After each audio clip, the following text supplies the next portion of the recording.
সবুজ ঘাসের গালিচার উপর কখনো আলো, কখনো ছায়া। এক ঝাঁক হলুদ প্রজাপতি অবিরাম উঠছে। ওদের সাথে খেলায় মেতেছে আরেক দল ফড়িং। ওই যেগুলো অনেকটা হেলিকপ্টারের মতন দেখতে।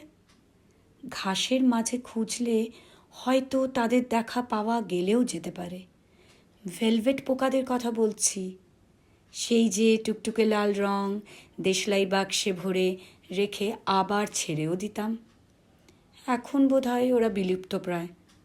ভ্যাপসা গরম, বর্ষা তার শেষ পশলা ঝরিয়ে দিয়ে বিদায় নেবার তোড়জোড় করতে ব্যস্ত। এর মধ্যেই পেঁজা তুলোর মতন মেঘ ফাঁক বুঝেই ভেসে চলেছে নীল আকাশের গায়ে। রোজ স্কুল যাওয়ার পথে এখন ওদের দেখতে পাই।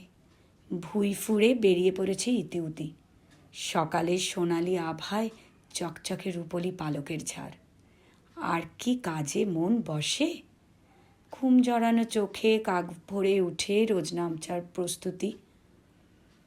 পাখিদের সাথে ঘরে ফেরা, খড়কন্যার টুকিটাকি রসনা তৃপ্তির নানান ফরমায়েশ, রাতভোর খাতা কলমের যুদ্ধ সেরে আবার আরেকটা ভোরের অপেক্ষা।